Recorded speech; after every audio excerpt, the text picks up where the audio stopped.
A surprising new survey has revealed that Apple employees are strongly in favor of CEO Tim Cook's efforts to lobby President Donald Trump on behalf of the company, seemingly putting it at odds with its Silicon Valley brethren. The survey, conducted for Fortune by anonymous workplace social network Blind, shows that 81.6% of the tech giant's employees support Cook in his efforts to speak directly with Trump on issues that affect the company and help shape policy in Apple's favor.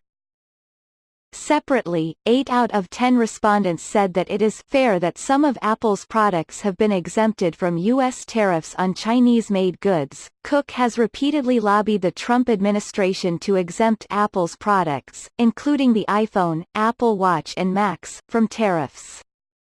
Following his November 20 tour of Apple's manufacturing plant in Austin, Texas, which has been open since 2013, Trump said he was looking at exempting the company from tariffs that have been placed on imports from China as part of the ongoing trade war between the two countries, according to Reuters. The president also asked Cook if the tech giant could get involved in building 5G in the U.S. In August, Fox Business reported that Cook told Trump that Apple's chief smartphone competitor, Samsung, is exempt from U.S. tariffs since its products are made outside of China. Though there may be overwhelming praise for Cook in his efforts to persuade Trump, not everything he does has been viewed favorably. Only 30.9% of those responding to the Blind survey said they strongly agreed with their CEO participating in the Austin event, held during Trump's impeachment hearings. 23.5% said they agreed with Cook being there, 10.3% disagreed, 17.7% strongly disagreed, and 18% were indifferent. Blind's findings are from more than 100 Apple employees surveyed between November 21 and November 25, Fortune reported. The anonymous workplace social network confirmed respondents based on their Apple email addresses, noting that more than 50% of the company's employees on the social network identify themselves as engineers.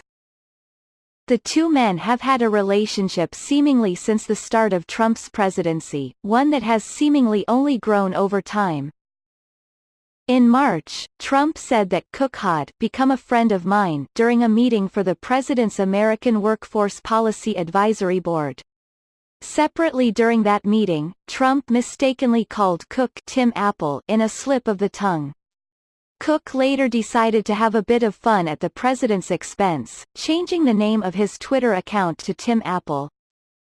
The 58-year-old Cook is one of the few CEOs in America with a direct line to Trump, according to an October report in The Wall Street Journal. "He's Cook a great executive." The journal quoted Trump as saying, with the president adding, "Others go out and hire very expensive consultants." Tim Cook calls Donald Trump directly. Trump has also tweeted directly to Cook, including once in October when he asked the Alabama native to bring back the iPhone's home button. Silicon Valley, regarded as a hotbed for liberalism, has often been at odds with many of the Trump administration's policies, including its stance on immigration, climate change and trade.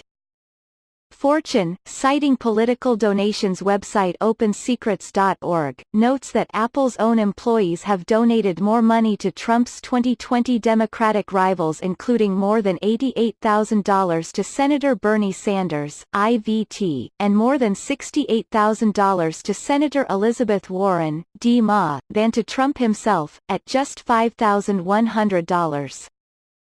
Cook, on the other hand, has often spoken directly with Trump or one of his advisors, when issues such as climate change, trade policy or others affect the company.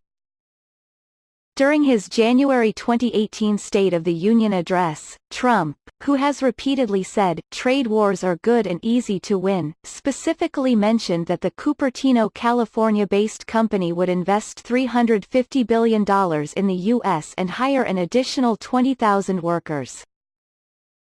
In April 2018, Larry Kudlow, Trump's director of the National Economic Council, specifically mentioned that Cook loved the tax cuts the Trump administration enacted in 2017.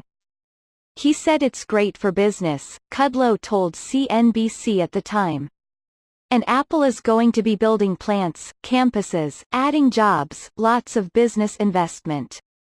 That was the first point he made to President Trump.